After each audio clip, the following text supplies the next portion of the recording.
నమో వాక్కమలాంబికేశ్వరేభ్యో నమః. శ్రీ గణేశ శారదా గురుభ్యో నమః.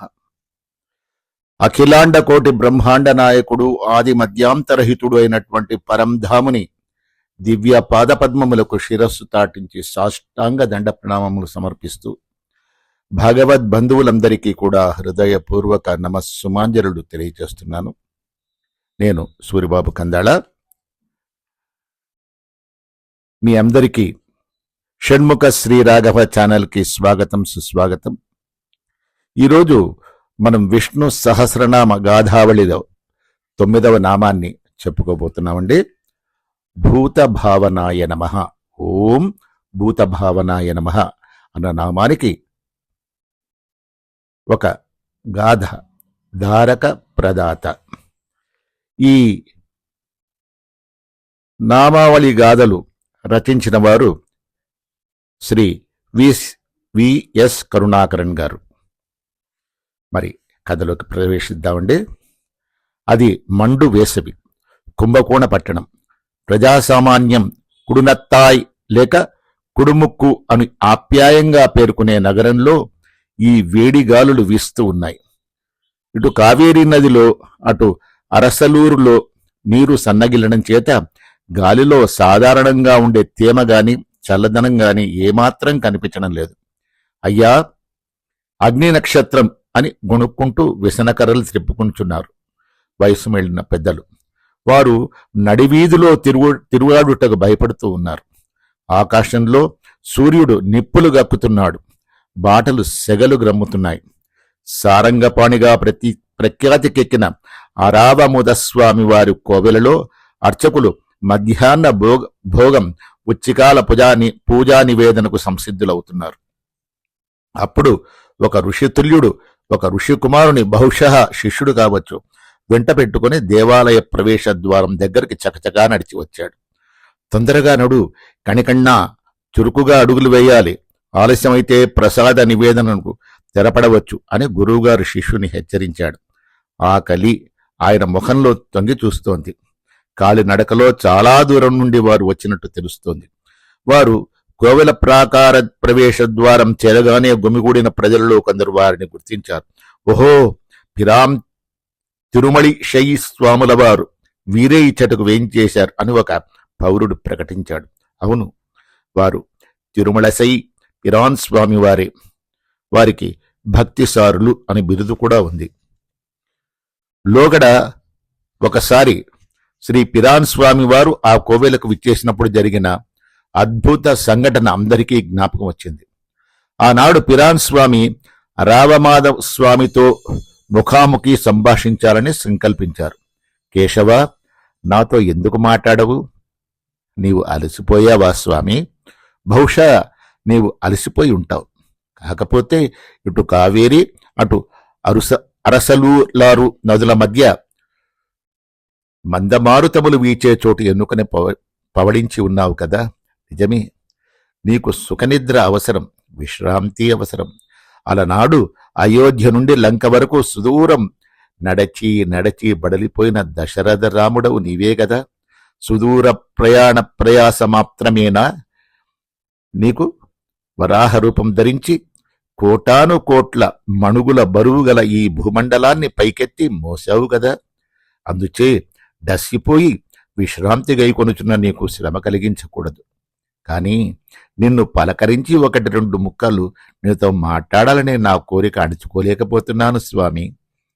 నీ పగడాల పెదవుల నుండి 2-3 ముత్యాల మాటలు దొరలించి నన్ను అనుగ్రహించు ప్రభు అని పిరాన్ స్వామి వేడుకున్నారు. అప్పుడు జరిగిన అద్భుత సంఘటన చిరస్మరణీయం. అరావముదదేవుడు అంతవరకు కరుడుగట్టిన మైనం వలె బిగిసిపోయిన శిలా విగ్రహం తల పంకించి భక్తిసారునిపై చిరునవ్వుల వెన్నెల విల్లి విరేస చేశాడు. చూపరులు ఆశ్చర్య తన్మయులై ఆ దృశ్యం తేరిపారా చూచారు.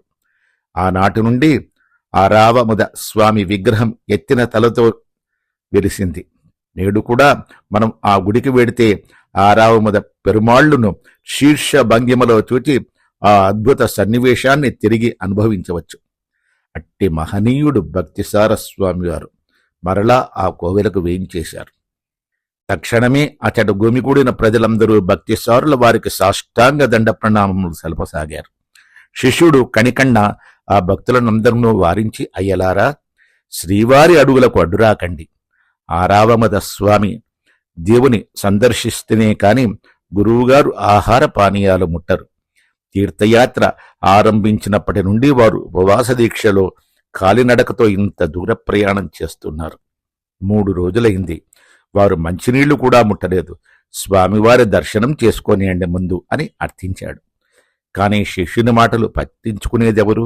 చివరకు ఆలస్యమైంది. పిరాన్ స్వామివారు మెట్లెక్కి ఉత్తరాయణ ద్వారం దాటి గర్భగుడి చేరేటప్పటికి ఉచ్చికాల నివేదన కోసం తెరపడింది. ఇక దర్శనం కావడానికి మరి ఒక ఘడియ ఆలస్యం అవక తప్పదన్నమాట. పిరాన్ మగం నిరాశతో చిన్నబోయింది. ఇక దీపారాధన వరకు ఆగి పిమ్మట పెరుమాళ్లును సందర్శించాలని అనుకున్నారు పిరాన్ స్వామివారు. గర్భగుడిలో నివేదన ఆరంభమైంది. ఆగు అనే హెచ్చరిక అర్చకునకు వినిపించింది. అరవముద పెరుమాళ్లు అర్చకునితో, నా కోసం పిరాన్ స్వామి విచ్చేశారు, ఆయనను తక్షణం లోపలికి తీసుకుని రండి అని ఆదేశించారు. వెంటనే పిరాన్ స్వామిని గర్భగుడి లోపల ప్రవేశపెట్టారు. పెరుమాళ్ల సన్నిధిలో చక్కెర పొంగలితో ఉన్న బంగారు పత్ర ఉంది. నెయ్యితో పొంగులు వారే ఆ పొంగలి నివేదనకు సిద్ధంగా ఉంది. పిరాన్, ముందు ఈ పొంగలి నీవు ఆరగించు. నీవు ఆరగించిన తదుపరి నేను ఈ నైవేద్యం పుచ్చుకుంటాను అన్నారు పెరుమాళ్లు. పిరాన్ నివ్వెరపాటుతో మారు పలకలేకపోయాడు. కొంతసేపటికి తెప్పరిల్లి, స్వామి, తాము ఆరగించకుండా దాసుడు ముందు చక్కెర పొంగలి ఎలా తినగలడు? స్వామివారు తినకుండా భృత్యుడు తిండి తినడం న్యాయమా? ఇది శాస్త్ర విరుద్ధం అని సమాధానం చెప్పాడు పిరాన్ స్వామి. పిరాన్, నీ ఆత్మ వేరు, నీ శరీరం వేరు అని నీకు తెలియదా అని ప్రశ్నించారు పెరుమాళ్లు. స్వామి, నాకు వేదాలలో నమ్మకం ఉంది. దేహం వేరు, ఆత్మ వేరు అని నాకు తెలుసు. అయితే విను, తిండి దేనికి? ఆత్మకా, శరీరానికా? తిండి శరీరం కోసం మాత్రమే అన్నారు శ్రీ పిరాన్. పెరుమాళ్లు సెలవిచ్చారు. నన్ను భూతాత్మ అని అభివర్ణిస్తారు కదా. ఈ సృష్టిలోని సమస్త భూతాలు నా శరీరమే. నేను ఈ సృష్టి సర్వస్వమునకు ఆత్మను. అందుచే నేను నీ ఆత్మను, నీ ఆత్మకు ఆత్మను. నీవు నా శరీరమే కదా. నీ శరీర పోషణ మొదట చేయడం నా కర్తవ్యము కాదా? కావున నీవు ముందు ఈ పొంగలి తినాలి. నీవు తిన్న పిమ్మటనే నేను తినేది. శ్రీ పిరాన్ బదులు చెప్పలేకపోయారు. స్వామి, నాకు ఐహికమైన ఈ ఆహారంపై ఏమీ ఆశ లేదు. నాకు కావలసింది నా ఆత్మకు ఆహారం. అది నీ దివ్య సందర్శనం మాత్రమే. అదే నాకు బలవర్తకమైన ఔషధం. అదే నాకు ఆహారం. ఆరావముద దేవుడు బదులు పలికాడు. నిజమే భక్తిసారా, నీ అభిప్రాయం నాకు నచ్చింది. నీ ఆత్మకు ఆహారంగా నా దివ్య సందర్శనం నీకు అనుగ్రహిస్తున్నాను. నీ శరీరానికి తిండిగా ఈ పొంగలి తినమంటూ ఉన్నాను. అంతే. అనగా నా శరీరానికి నేను పరిపుష్టి కల్పించుకుంటున్నానన్నమాట. నీవు విష్ణు సహస్రనామ పారాయణ వినలేదా? అందులో భూత భావన అనే నామం ఉంది. అంటే సమస్త జీవులకు ధారణ కల్పించేవాడు అని అర్థం కదా. భూతాత్మ అనే నామం వెనువెంటనే వచ్చేది భూత భావన. అన్ని జీవులకు పరిపుష్టి కలిగించే పోషక ద్రవ్యాలను సమకూర్చడం నా విధి. అది నా స్వార్థం. అందుచే నీవు ముందు పొంగలి ఎందుకు తినకూడదు చెప్పు. నీవు పొంగలి తినడం నా శరీరానికి ధారణ కల్పించడమే సుమా. అప్పుడు తిరుమలిశై పిరాన్ ఆ పొంగలి రావముద పెరుమాళ్ సన్నిధిలో ఆరగించారు. భూత భావనుడు సమకూర్చిన ఆహారము ఆయన శరీరానికి ఆత్మకు ఒకేసారి లభించింది. అతడు తన పుణ్య పరిపాకమునకు ఆనంద తన్మయుడయ్యాడు. పాఠకులారా, విష్ణువు భూత భావన బిరుదాంకితుడు. సమస్త భూతములు పరిపోషణ సమకూర్చే ప్రభువు. ఈ విషయం తిరుమలిశై పిరాన్ వృత్తాంతము ద్వారా రుజువయింది. పెరియవాచ్యాన్ పిళ్ళై వారు తమ వ్యాఖ్యానం తిరునడుం దండకమునందు ఈ గాథను ఉటంకించారు. పరాశర భట్టరు వారు నిరుక్తిలో భూత భావన శబ్దార్థమును ఈ విధంగా విశదీకరించారు. దారకాది ప్రదానేన యశ్చ వర్ధయతి స్వయం భూతాని నిత్యం ఝటితి సతుస్యాత్ భూతభావన.